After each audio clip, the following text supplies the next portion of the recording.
परत एकदा विदर्भ किचनमध्ये तुम्हा सर्वांचे स्वागत आहे। तर आजची आपली रेसिपी आहे उकडीचे मोदक, जो की गणपती बाप्पाला आवडणारा मोदक। तर चला मग रेसिपीला सुरुवात करूया। तर यासाठी मी एक ओलं नारळ घेतलेला आहे। नारळ छान धुवून घ्यायचं आणि त्यानंतर थोडा वेळ मी ते उन्हात सुकत ठेवलेलं आहे। त्यानंतर किसणीने बारीक किस करून घ्यायचा। सुक्या खोबऱ्या किसपेक्षा ओल्या नारळाचे मोदक छान होतात आणि चवीला पण खूप छान लागतात। तर बघू शकता एका नारळाचा इतका किस झालेला आहे, साधारणतः 1 वाटी। आता इथे गूळ पण बारीक करून घेऊया, साधारणतः अर्ध पाऊण वाटी। म्हणजे गूळ प्रत्येकाच्या आवडीनुसार घ्यायचं, कोणाला कमी गोड आवडतं तर कोणाला जास्त गोड आवडतं। तर अशा पद्धतीने गूळ आणि खोबरा किस आपण तयार करून घेतलेला आहे। सोबतच जायफळ घेतलं थोडं आणि विलायची। त्यानंतर इथे 1 चम्मच तूप घालायचं कढईमध्ये। तूप छान गरम झालं की त्यामध्ये खोबरा किस साधारण 5 मिनिटं आपल्याला अरत परत करायचं आहे।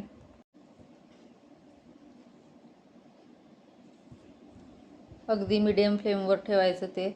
त्यानंतर यामध्ये आपल्याला गूळ ॲड करायचा आहे।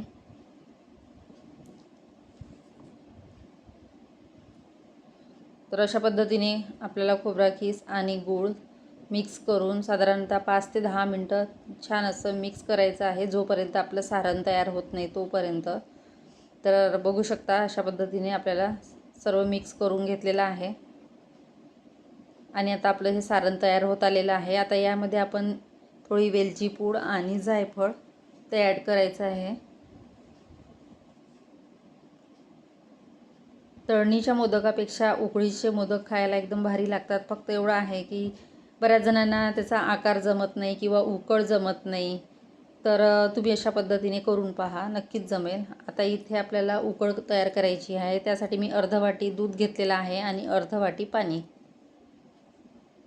दूध आणि ते पाणी गरम झालं की यामध्ये थोडं तूप घातलेलं आहे, थोडं मीठ घातलेलं आहे। आता छान याला उकळी येऊ द्यायची। त्यानंतर याच्यामध्ये 1 वाटी तांदळाचं पीठ घेतलेलं आहे आणि आता आपल्याला हे मिक्स करून घ्यायचं व्यवस्थित आणि नंतर हे एका भांड्यामध्ये काढून घ्यायचं आहे। आता हे थंड होऊ द्यायचं 5 ते 10 मिनिटं। आता थंड झालं की एका वाटीने छान असं मिक्स करून घ्यायचं आहे, म्हणजे ते मऊ होईल आणि त्याचे पारी ते छान तयार करता येईल। आता हे छान हाताने मळून घेऊया।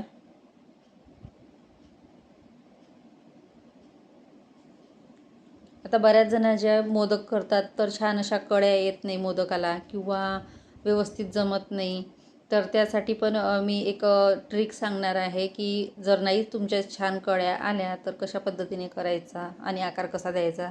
तर इथे पारी तयार करून घेतलेली आहे आणि यामध्ये 1 चम्मच सारण भरलेलं आहे। जी पारी तयार करतो आपण ती मध्ये जाळ ठेवायची आणि वरच्या ज्या कडा आहेत त्या पातळ ठेवायच्या।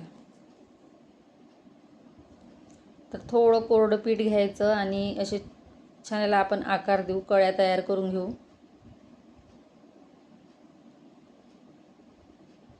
तर तुम्हाला वाटलं तर अगदी जवळ कळ्या तयार करू शकता किंवा दूर पण केल्या तरी होईल, पण एवढं आहे की तिथं कमी कळ्या तयार होतील।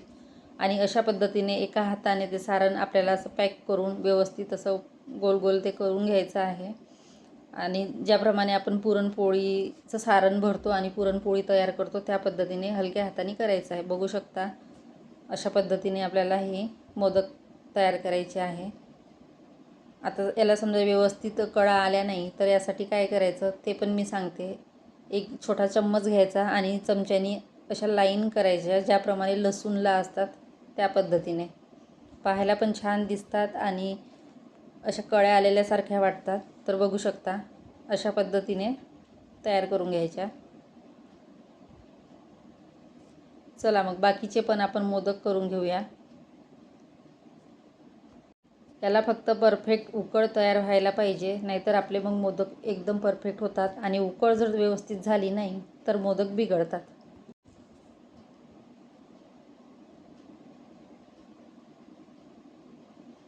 आणि आता सहसा गणपती उत्सव असल्यामुळे प्रत्येकाकडे मोदक तयार केले जातात। आता बरेच जण पुरणाचे करतात, कोणी तळणीचे करतात, उकडीचे म्हणजे करतात, पण बऱ्याच जणांना ते जमत नाही।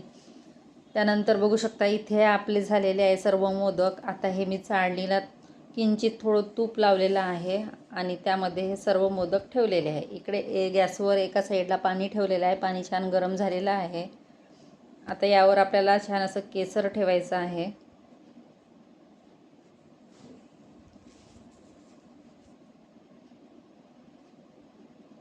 आणि हे मोदक छान असं वरून तूप घेतलं की खायला एकदम भारी लागतात. आता पाणी बघू शकता, पाणी पण छान असं गरम झालेलं आहे. आता आपल्याला ही चाळणी गंजावर ठेवायचं आणि वरती एखादं व्यवस्थित असं भांडं ठेवायचं की ज्यातून वाफ जाणार नाही. आणि बघू शकता 10-15 मिनटामध्ये आपले मोदक अगदी तयार आहे आणि मस्त असे झालेले आहेत.